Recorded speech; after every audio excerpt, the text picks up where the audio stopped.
out for the curfew of your body, soul, and mind.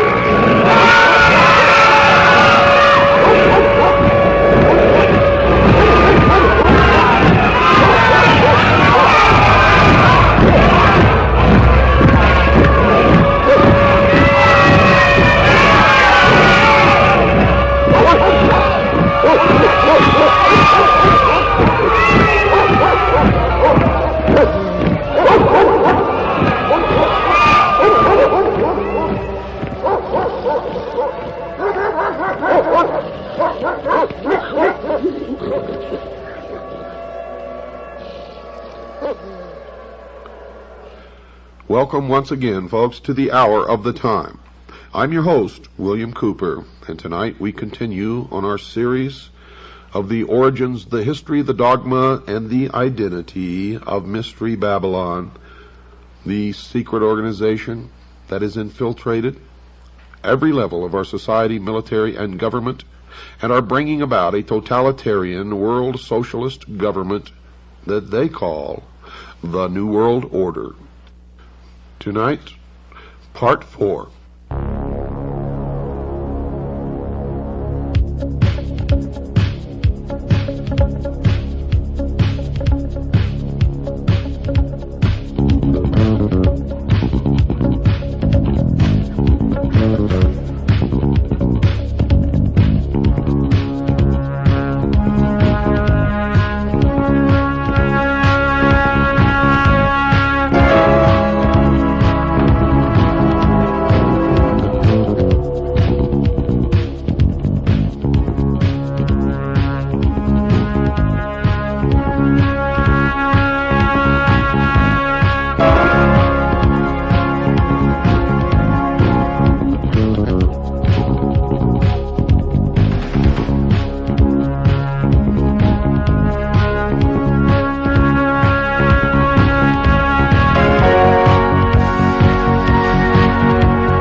The Hour of the Time, ladies and gentlemen, is brought to you tonight by the Pilot Connection. That's the Pilot Connection.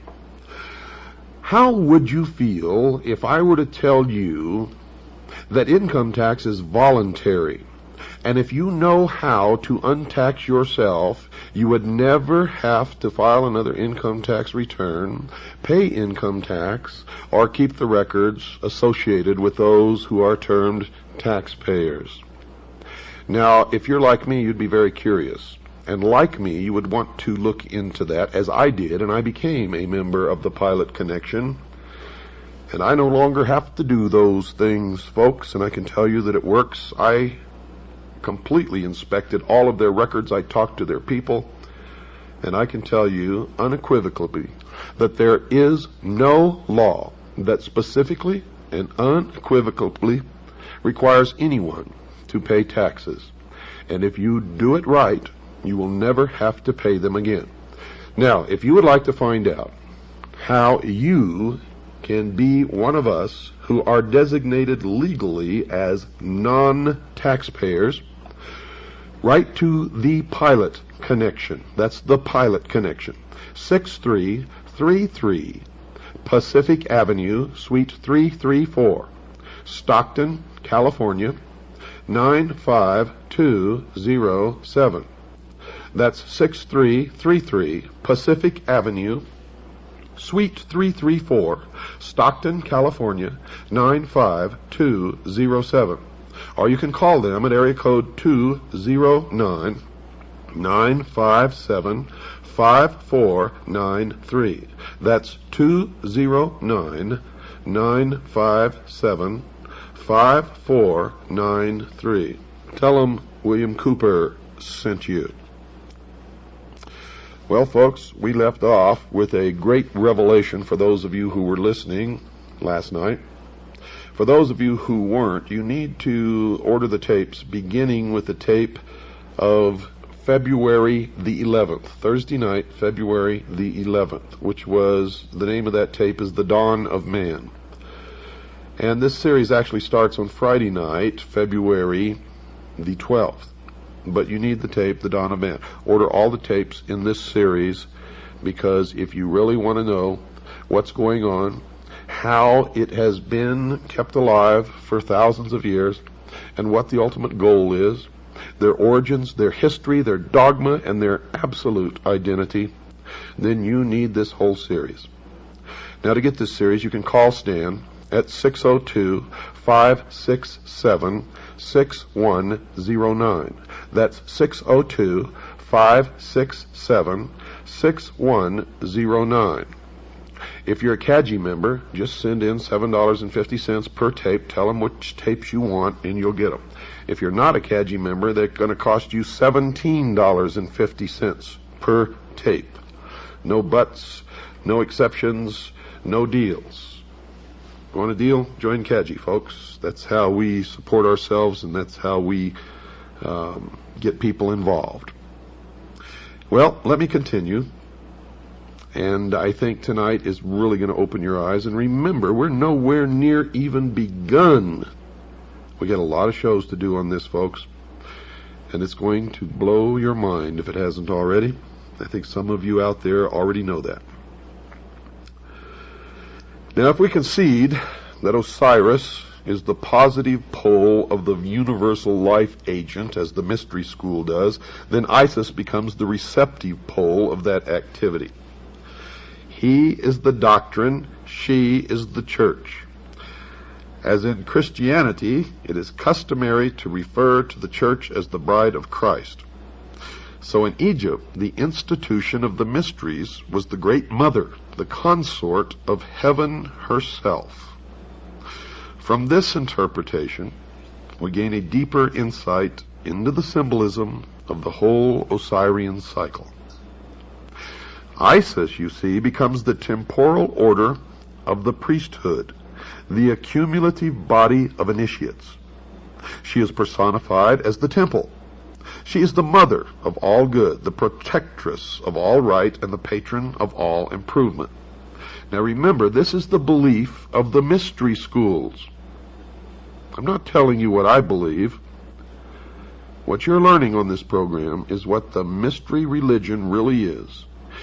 Its origin, its history, its dogma, and its identity. So don't get confused here. Don't get confused. According to the mystery schools, she ensures nobility, inspires virtue, and awakens the nobler passions of the soul. As Diana of Ephesus, she is the multimamia who feeds all creatures from herself. And many of you may have seen illustrations in books or little statues or portraits or pictures on somebody's wall of Isis in the role of the multimamia, where she has many breasts all over her torso and on her legs and arms, all over her body. Well, that's what this represents. As Diana of Ephesus, she is the multimamia who feeds all creatures from herself. Like the moon, she shines only with the light of her sovereign sun, spelled S-U-N, even as the temple can only be illumined by its indwelling truth. So Isis is the moon, Osiris is the sun. And remember what this means, folks. He is the doctrine, she is the church. You see, the Osirian legend, the Osirian cycle, was never about real people. It was never about gods or goddesses. But it is the method by which the real object of worship and the real mystery of the mystery religion of Babylon has been concealed. And it is only one of the ways, as you will see.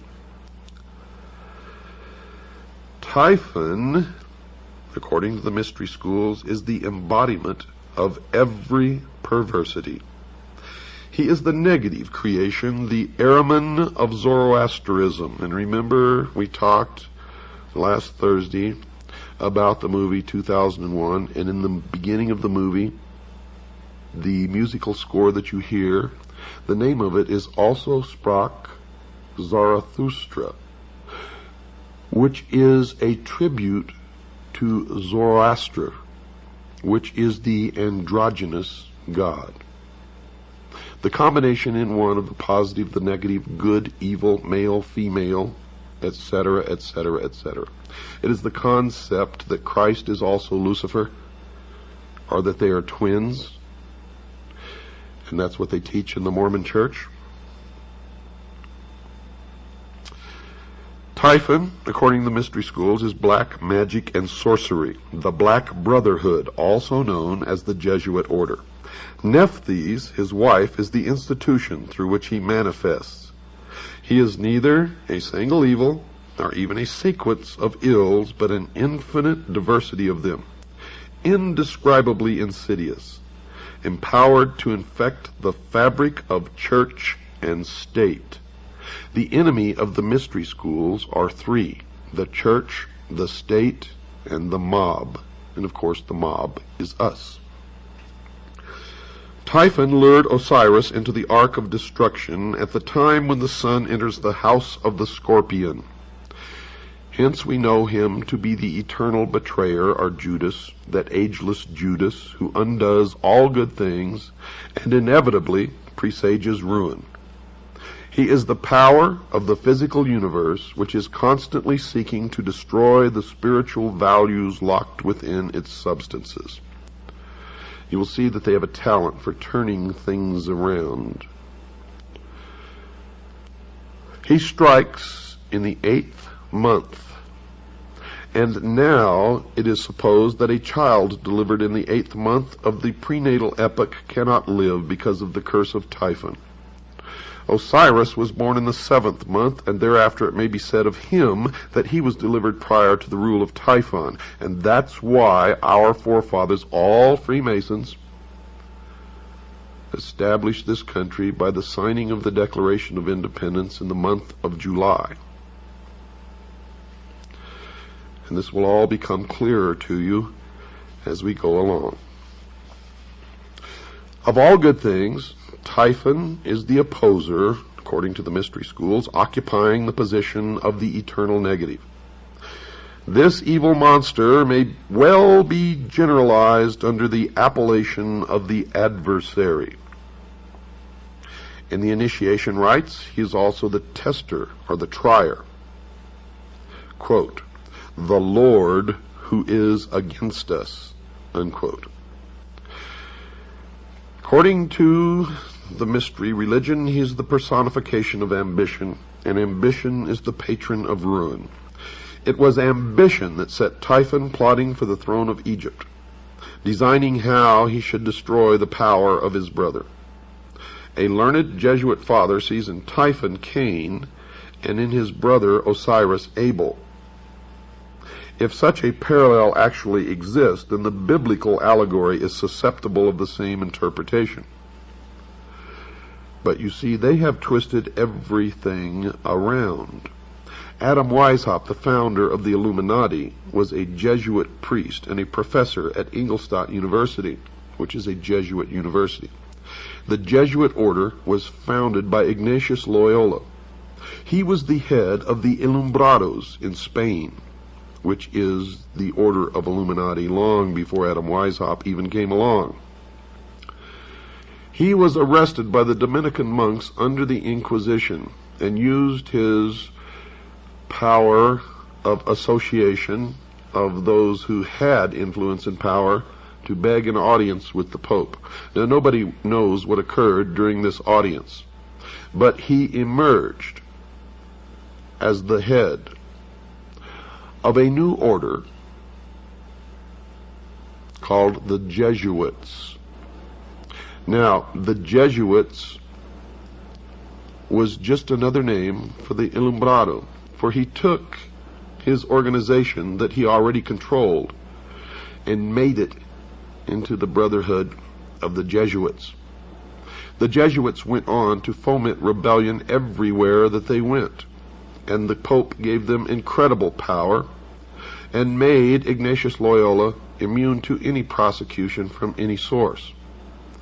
And it was they who trained Adam Weishaupt, and it was Adam Weishaupt who formed the branch of what we all know as the Illumined Ones, known as the Illuminati in Bavaria, where he sent out agents to infiltrate the lodges of the secret societies throughout Europe. Now you will begin to understand this even more, folks, as we go along. Right now I understand how shocking some of this may be to some of you out there. But just hang on, continue to listen, because we have many, many more hours of this to go before it will all come together for you. But I would suggest that you begin study on your own. Doesn't matter if you get ahead of us, because you will always need some of the information that I'm putting out here, no matter how ahead you may get or what you already may know, simply because I've done well over 23 years of research into this, and I must know something that you don't know. And if you know something that I don't, please send it to me immediately. And if we can substantiate it, we will incorporate it into this series. Now, let me continue. Typhus lured Osiris into the Ark of Destruction at the time when the sun enters the house of the Scorpion. Hence we know him to be the eternal betrayer, that ageless Judas, who undoes all good things and inevitably presages ruin. Now this may sound to you that we're talking about Satan or the devil. But you see, in the mystery schools, they consider their god, Lucifer, to be the true, good God, and they consider the God of Christianity to be the evil God. Now, if you listened on the night of the 10th, the 11th of February, Thursday, you already understand this concept. Because the mystery religion of Babylon believes that man was held prison in the bonds of ignorance in the Garden of Eden by an unjust, vindictive God. Lucifer, through his agent Satan, and many believe them to be the same entity, and that's okay. Lucifer, through his agent Satan, released man from the bonds of ignorance with the gift of intellect. And through the use of that intellect, man himself will become God. And that's the heart and soul of the dogma of the mystery religion of Babylon. Now, since I am taking the content of all of these episodes directly from their own teachings and their own writings, so that you'll know that this is exactly what they believe, sometimes it may sound to you like these are the good guys. But remember, they are the ultimate perfection of deception. And they have intentionally made it this way so that they can get people to join them and stay with them until they're so deeply involved and committed that it's too late. And that is why the degrees of initiation.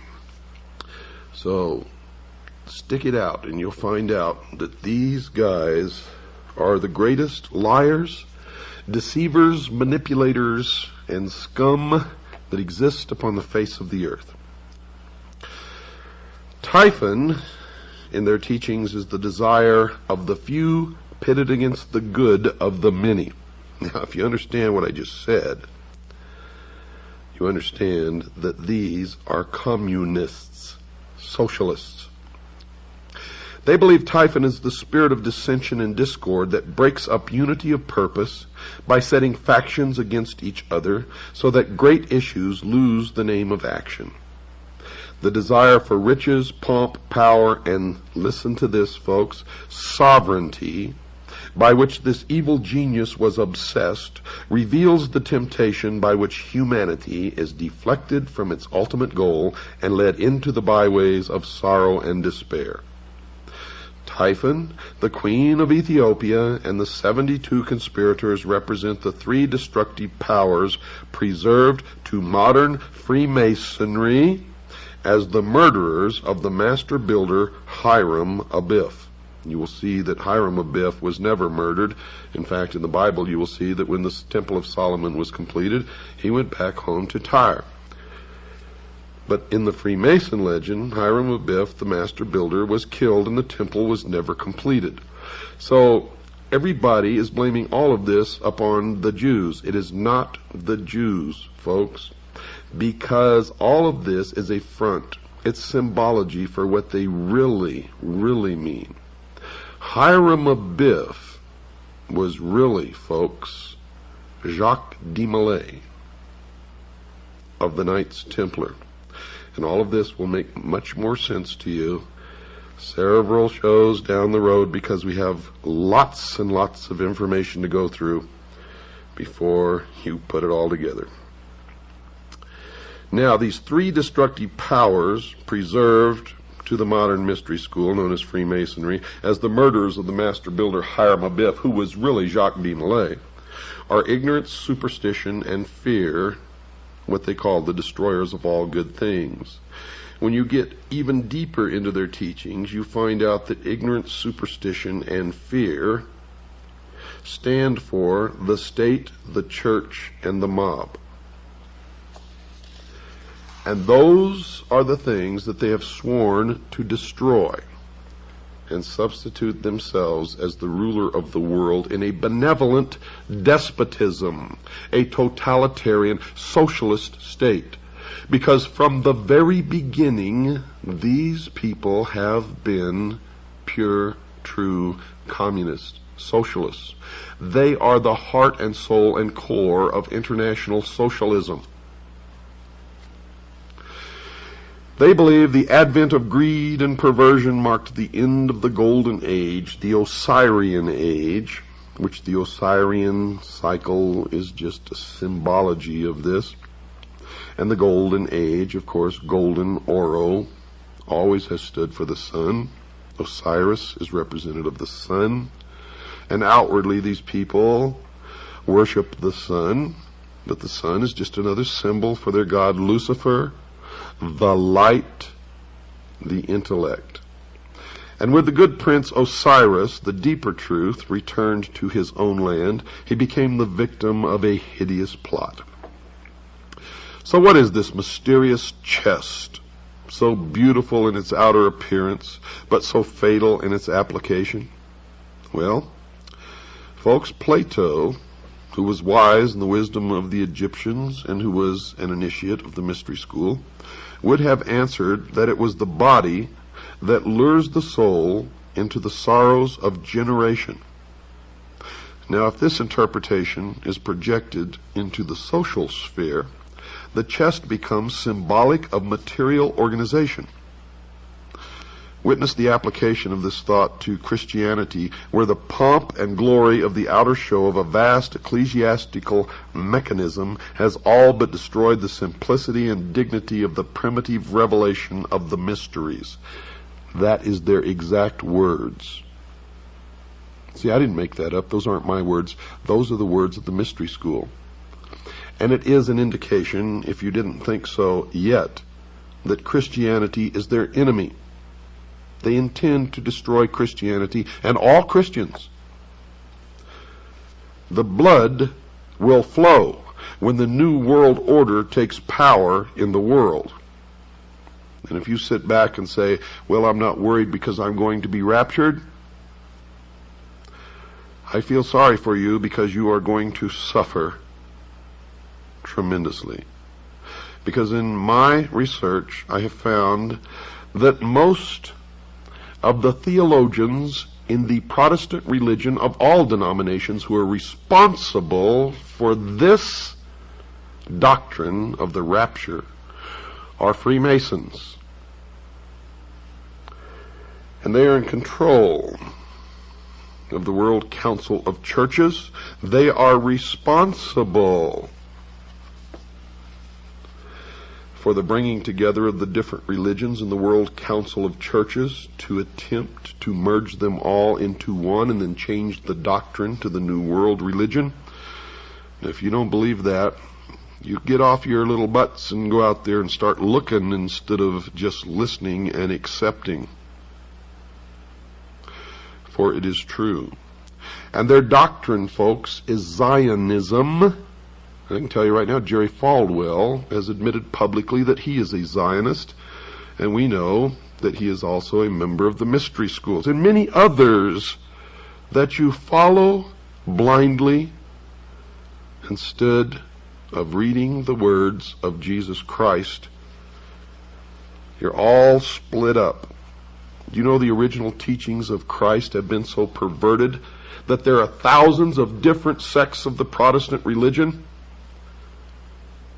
And the Vatican is the original perversion of the mysteries, established by a pagan Roman emperor, a worshiper of the sun.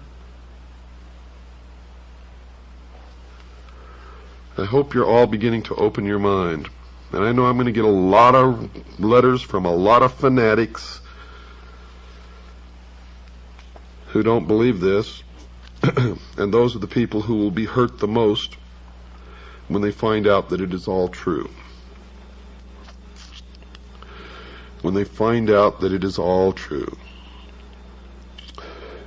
Back to their doctrine. The murderers rush from the palace with the lead-sealed casket and cast it with its kingly contents into the dark waters of the Nile. Thus are the ideals which lead men into the paths of truth and righteousness obscured, and with truth no longer evident, according to them, error, which is the Christian church, can rule supreme. Typhon, by now you should know that Typhon is their designation for Christianity. Typhon ascended the throne as regent of the world, swinishly gloating over a dejected humanity he had led into dark and devious byways. By the Nile, may we not understand the river of generation, in the current of which souls imprisoned in mortal nature move helplessly upon the never-ceasing current. Now they believe that truth is dead. And according to their belief, with truth dead, or at least exiled to the invisible world, material facts were superseded by opinions. Opinions bred hatreds, and men finally fought and died over notions both senseless and soulless. And that is another deception and another lie. For in my research I have found that in every instance of the most terrible things and wars that have ever happened on the face of the earth, these men are the ones who have brought it about. Have brought it about. Greed became the dominating impulse, they say, gain the all-absorbing end, and ruthlessness the all-sufficient means. In the dark ages of uncertainty, when reality hid its face and no man dared to know, the leering Typhon ruled his ill-gotten world, binding men to himself by breeding 1,000 uncertainties to sap courage and weaken conviction. Men ask, why seek to know? Knowledge does not exist. Life is a cruel jest, purposeless and of short duration. Because the human mind demanded intellectual expression, Typhon sowed the seeds of intellectual confusion, so that numerous orders of learning appeared which were convincingly plausible but untrue. These various orders of thought survived by catering to the weaknesses and limitations of the flesh. Today, our great industrial civilization is feeling the heavy hand of an outraged destiny. The evil genius of our ambitions has again undone us, and our follies crumble about us. Typhon rules the world, for the earth today is the arena of the ambitious. Remember? Typhon is their symbol for Christianity. Don't go away, folks. I've got to take a short break. I'll be right back after this short pause. I want you to have a pencil and paper with you. I'm going to give you some information. I shall return. Well, that didn't take long, did it? Tonight's show, folks, is brought to you by the Pilot Connection. The Pilot Connection. Write down this address.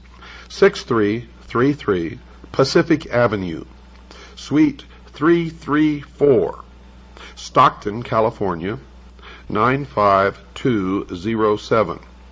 That's 6333 Pacific Avenue, Suite 334, Stockton, California, 95207. Or you can call them at area code 209-957-5493.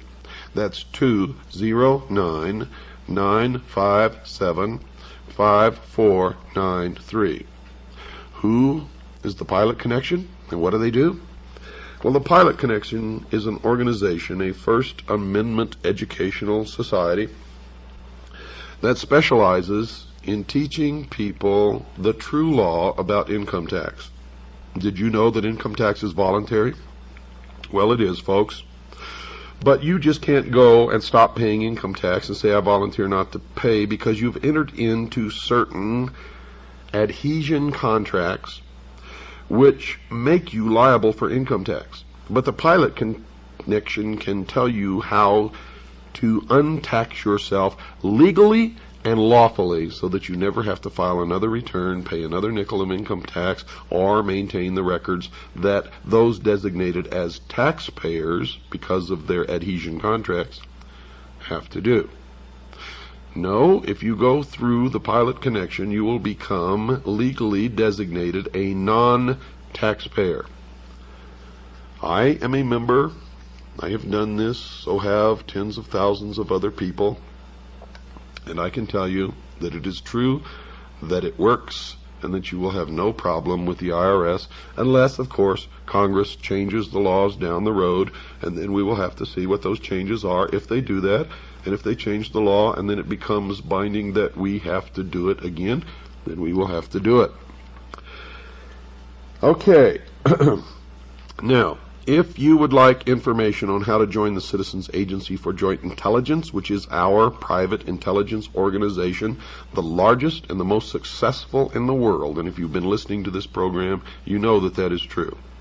Now, if you'd just like to join, send us $45.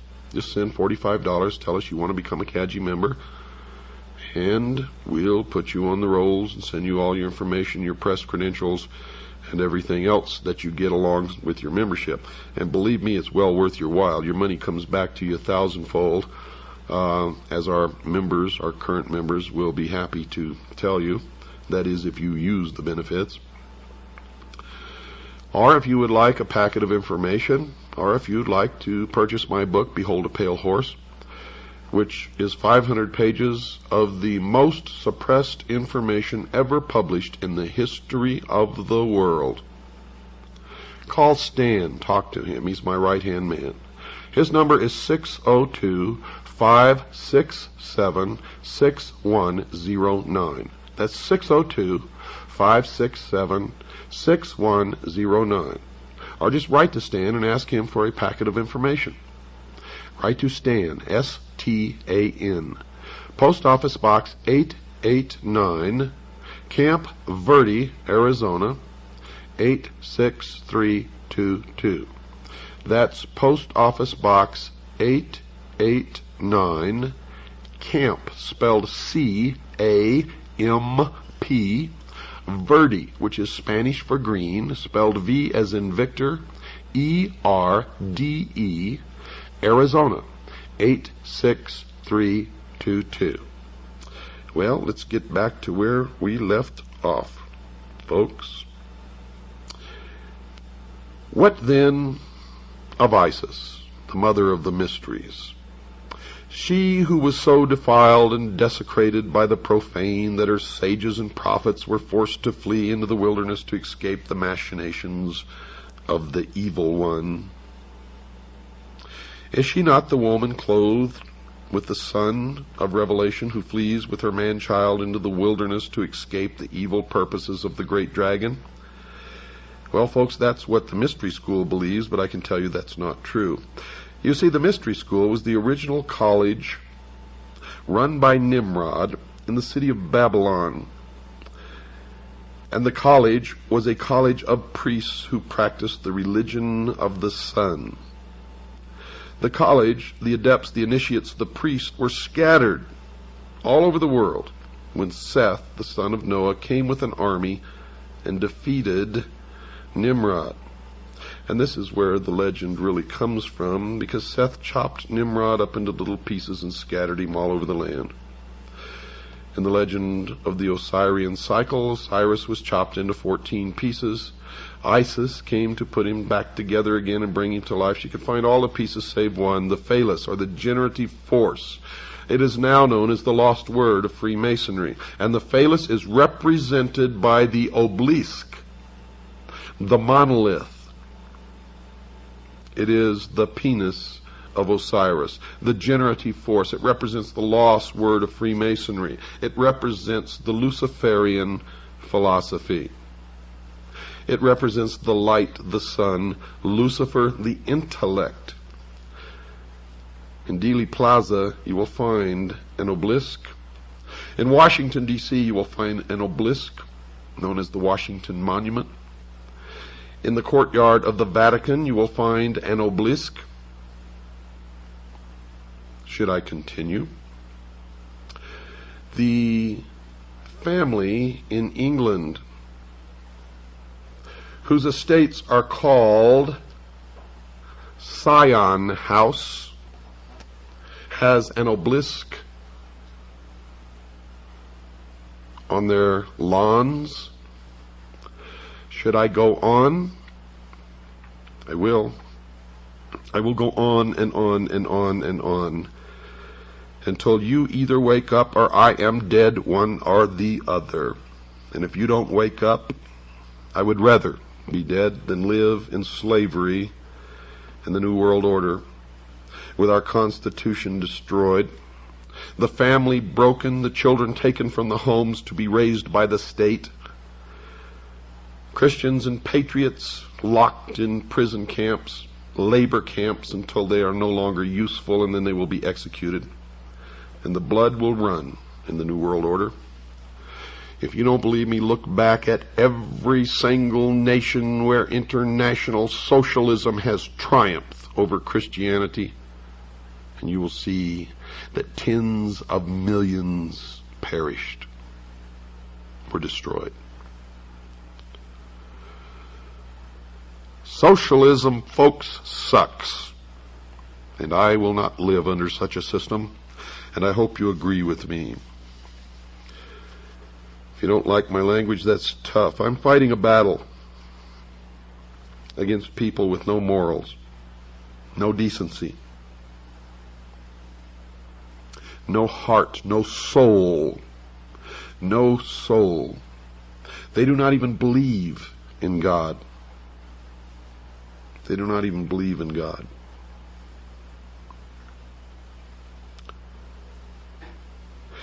The glory of Egypt, according to these people, ceased with the death of Osiris. The mighty temples still stood, but the God who illuminated them had gone. The priests bowed helplessly before the dead embers of their altars, and one by one the sanctuaries crumbled into ruin, and the custodians of these ancient truths hid themselves in obscure corners of the earth, lest they be hunted down and slain for the sin of dreaming and hoping for a better day. Isis, then, as the scattered but still consecrated body of initiates, began the great search for the secret that was lost. And this is all in reference to Seth's army scattering the college of priests in the ancient city of Babylon. And later it refers to the Knights Templar, who brought the mysteries from the Middle East to Europe. And in the beginning, folks, they were never a part of the Catholic Church, as you will learn, and they still exist today, regardless of what you've ever been taught. For they are the mystery school today. In all parts of the world, according to their teachings, the virtuous raised their hands to the heavens, pleading for the restoration of the reign of truth. This congregation of those who prayed, who labored, and who waited, the great congregation of a world in anguish, this is Isis in sackcloth and ashes, searching for the body of her Lord. Searching in all parts of the earth and throughout innumerable ages, inspired men and women, the congregation of the just at last rediscovered the lost arcana and brought it back with rejoicing to the world over which it once ruled. Isis by magic, for the initiated priests were all magicians, and they are magicians today, resurrected the dead God, and through union with him brought forth an order of priests under the collective title of Horus the Hawk, the all-seeing bird, whose eye is on the reverse of the Great Seal of the United States of America. These were the Hurge Shesta, or the companions of Horus, and the chief of these, called by Lewis Spence the chief of the mysteries par excellence, appears to have worn the dog-headed mask of Anubis. Anubis was the son of Osiris by Nephthys, the material world, therefore represents the divine man or the mortal being who rose to enlightenment. And those who rose to enlightenment were considered illumined. Collectively, they are known as the Illuminati. And all of you who have fallen for the scam that the Illuminati does not exist, they do. For the term Illuminati merely refers to the collective body of those who are illumined or enlightened, and they are the Illuminati. Ambition, however, personified by Typhon, knowing that temporal power must die if divine power in the form of truth be reestablished, put forth all its power again to scatter the doctrine, this time so thoroughly that it should never be rediscovered. If Typhon, as Plutarch has suggested in one of his manifestations, represents the sea, then it appears that this second destruction of Osiris may refer to the Atlantean deluge. There's Atlanta again. Atlantis. Atlanta, the same. Go to Atlanta, Georgia, folks. Drive around in that city. You will see pyramids everywhere. You will see 666 everywhere. You will see the symbols, the all-seeing eye.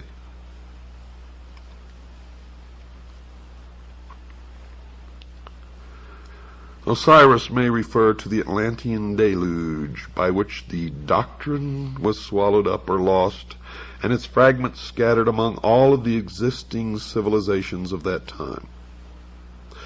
And the story continues. The body of Osiris, the secret doctrine, is divided into 14 parts. Remember, Osiris was chopped into 14 parts. They found all save one, the phallus or the penis of Osiris. Well, the body of Osiris represents the secret doctrine. It's divided into 14 parts and divided among the parts of the world. And the lost word of Freemasonry is the generative force, the lost part of Osiris, the lost part, the secret of the secret doctrine. So we must therefore understand that it was scattered through the 7 divine and 7 infernal spheres. The locusts and tails of India are by different symbolism through the 7 worlds which are without and the 7 worlds which are within. The Kabbalah of the Jews. Bacchus was torn into 7 pieces by the Titans and Osiris into 14 pieces. To use the words of Faber, quote, both these stories are in substance the same, for the second number is merely the reduplicate of the first. By a variation of much the same nature, the ancient mythologist added 7 Titanides and 7 Kabiri to the 7 Titans, unquote. The parts of Osiris were now scattered so hopelessly that ambitious Typhon, or the Titans, felt his authority to be secure at last. But wisdom is not thus easily to be cheated. Listen to this carefully, folks. This is their own words. In the dark retreats of Islam, the Sufi explored the depths of nature. Among the Jews, the learned rabbins unraveled the intricate skein of Kabbalism. Among the Greeks, initiates rose to life through the nocturnal rituals of Eleusis. In India, neophytes were brought to the contemplation of the triple-headed Brahma at Elephanta and Ellora. Through the Middle Ages, the alchemists in their retreats explored the infinite chemistry of existence. The Illuminati sought the pearl of great price, and Rosicrucian adepts sought to recast the molten sea. All these together were but Isis, still searching for the members of her Lord. At last, according to the tradition, all these parts were restored again but one. But this one could not be returned. Now you understand why I tell you it's not the Jews, folks. If you're persecuting the Jews, you're making a big mistake. It is some of the Jews. It is some of the Catholics. It is some of the atheists. It is some of all of the people of all of the nations and races and religions of the world. And outwardly, if they attend a church in your neighborhood and profess to believe in that religion, it is a lie.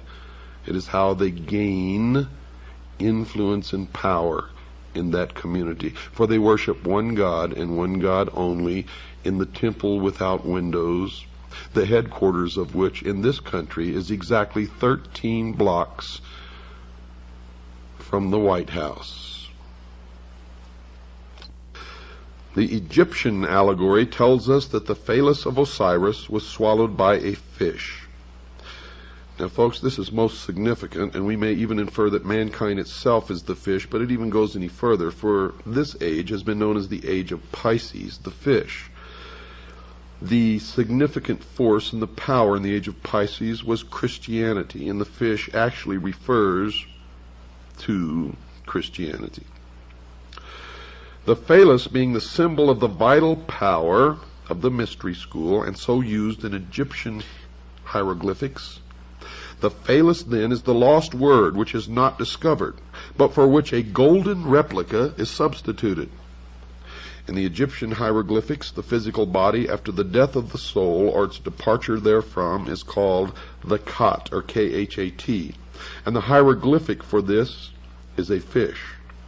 Thus, the physical body of man is definitely tied up in symbolism with the creature which conceived Sun, Horus, a term concealing the collective body of the perfected adepts who were born again out of the womb, swallowed the triple phallus of Osiris, the threefold generative power. This golden phallus is the 3-letter word of Freemasonry, concealed under the letters A-U-M. And all of those of you in the New Age movement, or all of those of you who fell for all these gurus who came over here and taught you to sit and meditate, and while you were meditating, hum this Aum, A-U-M. The golden phallus is the 3-lettered word of Freemasonry concealed under the letters A-U-M. How do you feel, sheeple? And why do you do these things? Because somebody tells you to. Isis by thus modeling and reproducing the missing member of Osiris, gives the body of the god the appearance of completeness. But the life power, folks, is not there. Isis, the priesthood, with their initiatory process, had accomplished all that could be accomplished by natural philosophy. Therefore, recourse is again had to magic. The golden phallus is rendered alive by the secret processes rescued from the lost book of Thoth. Thus the divine power of Osiris is restored through the regeneration of man himself and the processes of initiation. In the Greek system, man was rendered divine because his composition contained the blood of Bacchus, they believe, and in Egypt because it contained the seminal power of Osiris. The institutions raised in the world to perpetuate the deeper truths of life, according to them, labored on through the centuries, seeking for the lost key, the living crux ansata, which, if rediscovered, would enliven and impregnate the whole world and restore the good king Osiris to the throne left empty by his cruel death. The purpose of the Osiric rite is therefore revealed as twofold. The first motive was the almost hopeless effort made by the bereaved Isis to restore her husband to life. She hovers above his corpse in the form of a bird, trying to restore his breath by the fluttering of her own wings. This ceremony is concealed in the book of the respirations. The causing of Osiris to breathe again is the great abstract ideal. The second and more imminent motive which actuated Isis was to avenge herself upon Typhon, Christianity, and to destroy his power over the world. This she determined to accomplish through her immaculately conceived son Horus, which is a term concealing the collective body of the perfected adepts who were born again out of the womb of the mother, Isis, the mystery school. Now we can apply this analogy to a great modern system of initiation called Freemasonry, which has certainly perpetuated at least the outer form of the ancient rites to the profane or to the members on the lower rung of the initiatory ladder. To the adepts of the priesthood, the higher initiates, then it is clear. You see, for Freemasonry as an institution is Isis, the mother of mysteries, from whose dark womb the initiates are born in the mystery of the second or philosophic birth. Thus all adepts, by virtue of their participation in the rites, are figuratively at least the sons of Isis. As Isis is the widow seeking to restore her lord and to avenge his cruel murder, it follows that all master masons or master builders are widows' sons. They are the offspring of the institution, widowed by the loss of the living word, and theirs is the eternal quest they discover by becoming. In the Egyptian rites, Horus is the savior avenger, son of Isis, conceived by magic or the ritual after the brutal murder of Osiris. Hence, he is the posthumous redeemer. Freemasons are Hori. They are the eye of Osiris, whose body, therefore, is made up of eyes. Each initiate is a Horus, each is a hawk of the sun, spelled S-U-N, and for one reason is each raised, and that is that he may join the army which is to avenge the destruction of wisdom and restore the reign of the all-seeing Lord, Lucifer. Each one is dedicated to the overthrowing of the reign of Christianity. The great battle in which the sons of the hawk rout the hosts of darkness is the mysterious Armageddon of Revelation. You see, they believe Lucifer is the god of light, and Jehovah, or Yahweh, is the god of darkness. They believe that the Armageddon of Revelation is the Kurukshetra of the Mahabharata and the Ragnarok of the Eddas. In this battle, the hosts of the adversary shall be routed forever. The great purposes of the Osirian rite are thus revealed in an unsuspected clarity. The Hershesti are philosophically opposed to the reign of ambition. It is their duty to reestablish that golden age when wisdom personified as Osiris and not selfishness personified by Typhon shall dictate the whole course of human procedure. The day must ultimately come when the Horai, by virtue of their royal purpose, accomplish the consummation of the great work. The great work, folks, is the elevation of man to the illumined man, or 666, and the establishment of a one-world totalitarian socialist utopia on earth. The missing word will be found, and the golden substitute will be replaced as promised in the ancient rite. Osiris will rise in splendor from the dead and rule the world through those sages and philosophers in whom wisdom has become incarnate.